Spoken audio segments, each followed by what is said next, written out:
아버지 없이 맞이하게 된 첫 겨울. 아버지의 빈자리보다 시리진 않습니다. 늘 따뜻한 웃음으로 가족들을 품어주었던 아버지. 이젠 사진만으로 만날 수 있다는 게 아직도 믿겨지지 않는다는데요. 동네 이장 일을 보셨으니까 동네 일을 다 다니시면서 보실 정도로 건강하셨고 여느 때처럼 이장 일을 돌보던 평범한 나날이었습니다. 그런데 동네 일 보시고 조금 많이 걸으시면은 다리가 아프시거나 좀 저린 느낌 같은 거 일을 많이 하셔서 그리고 또 연세가 있으시니까 연세 때문에 다리가 아프다라고 생각을 했었는데 우연치 않게 그 혈관이 막힌 것을 알게 됐으니까 검사 결과는 바로 동맥경화, 다리로 가는 동맥이 막혀 있었던 겁니다. 막힌 혈관을 뚫는 스텐트 시술을 받게 됐다는데요. 어렵지 않은 시술이라는 의료진의 말에 걱정을 덜었다고 합니다. 시술은 잘 됐고 그다음에 출혈도 없고 화면을 보여주시면서 얘기를 하셨거든요. 병실로 올라가시게 될 거다. 그런데 시술 이후 식은땀과 함께 다리에 마비와 통증을 호소했다는 아버지. 혈압까지 떨어져 급히 수혈을 하고 처치에 들어갔습니다. 하지만 심정지가 발생했고 결국 저혈량 쇼크로 인해 사망에 이르고 말았는데요. 시술하고 나면 지금까지 아팠던 거 괜찮을 수 있으니까 치료 잘 하고 와서 편하게 사시라 이렇게 말씀을 하면서 이제 병원을 갔던 상황이거든요. 자, 선생님, 환자가 처음 병원에 내원했을 때 상태가 어땠나요? 네, 환자분은 이제 많이 걸을 때 생기는 다리의 통증과 저림 증상으로 내원을 하셨고요. 네.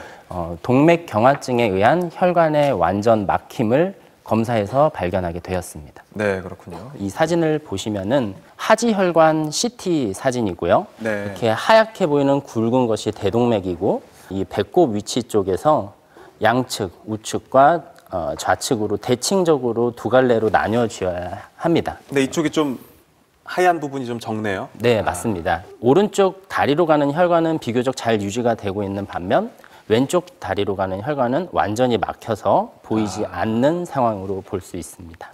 어떤 시술이 보통은 이루어지나요? 환자의 혈관 속으로 의료용 가느다란 관을 이제 집어넣습니다. 그리고 풍선이기 때문에 부풀려지게 되면서 좁아졌던 혈관을 이렇게 넓혀주게 되고요. 네.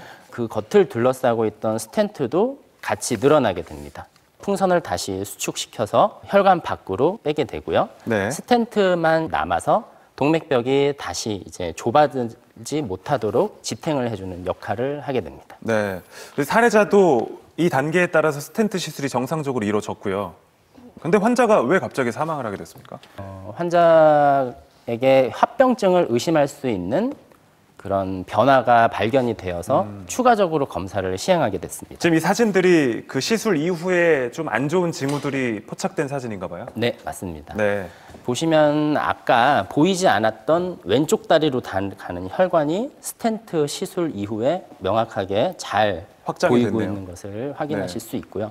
하지만 아쉽게도 동시에 보이시는 것처럼 미세한 출혈이 보이고 있는 상황입니다. 아하. 마찬가지로 동일한 상황을 찍은 사진이고요. 복부 네. CT 사진이 되겠습니다. 왼쪽 복부에 이 넓은 범위에 걸쳐서 보이고 있는 이것이 바로 다 피가 되겠고요. 그래서 다량의 출혈이 환자에게 발생하였고 이로 인한 저혈량 쇼크가 생겨서 이것이 직접적인 환자의 사인이 되었습니다.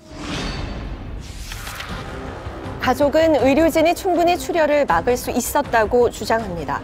식은땀과 울렁거림, 체온 하락에 다리 마비 증상까지 시술 이후 줄곧 이상 증세가 나타났다는 건데요. 하고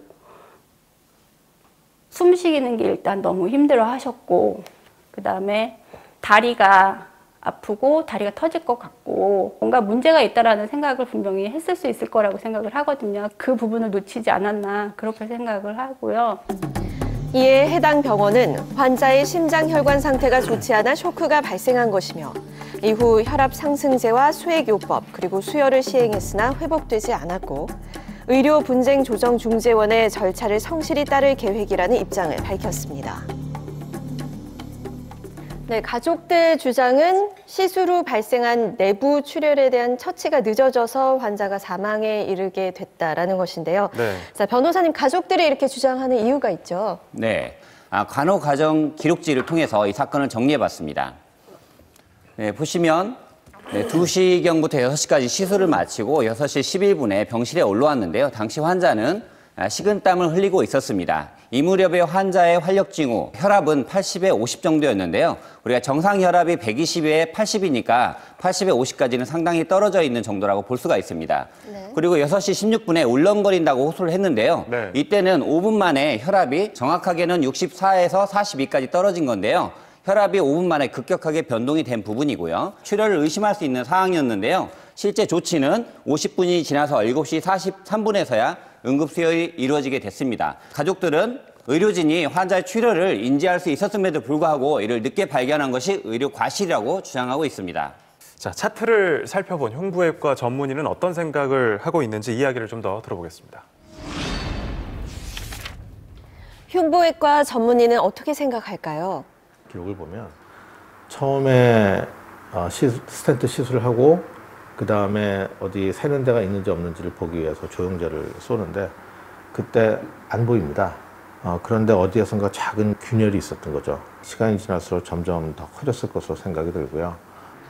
환자의 출혈을 조금 더 빨리 그러면서 알아챌 수는 일부에서 없었을까요? 6시 11분에 올라오셨을 때 환자 상태가 이렇게 썩 좋지는 않아 보였어요. 간호 기록지를 보면 환자가 식은땀을 흘리고 한 것은 그런 이제 출혈에 의한 증상으로 보이고요. 출혈 가능성을 생각하게 되기까지 시간이 좀 소요되지 않았나. 아마 스텐트 시술을 한 직후에 조영제를 쐈을 때 그때 어디에선가 새는 게 보였다면 그 자리에서 즉각 조치를 취하고 나왔을 텐데 그때 안 보였던 거죠. 네. 네. 자, 변호사님, 만일 이번 사건이 이제 소송으로 이어지게 되면 어떤 부분이 제일 쟁점이 될까요? 네, 스텐트 시술을 하는 경우에는 출혈이 발생할 수 있다는 것은 일반적으로 알려진 부작용인데요. 출혈이 발생했다라는 부분을 의료진이 얼마나 빨리 인식을 하고 그에 대한 조치를 취해줬는지 여부가 사건의 쟁점이 될 것 같습니다. 보시는 바와 같이 스텐트 시술을 한 이후에 의료진이라면 충분히 출혈이 있구나라고 인식할 수 있었던 것으로 보여지는데요. 이런 부분을 인식하지 못하고 조치도 1시간 이후에서나 처해졌다는 부분에 있어서 과실 책임 인정될 여지가 있다고 보여집니다. 오늘 의료 분쟁 차트는 여기까지입니다. 나와주신 두 분 고맙습니다.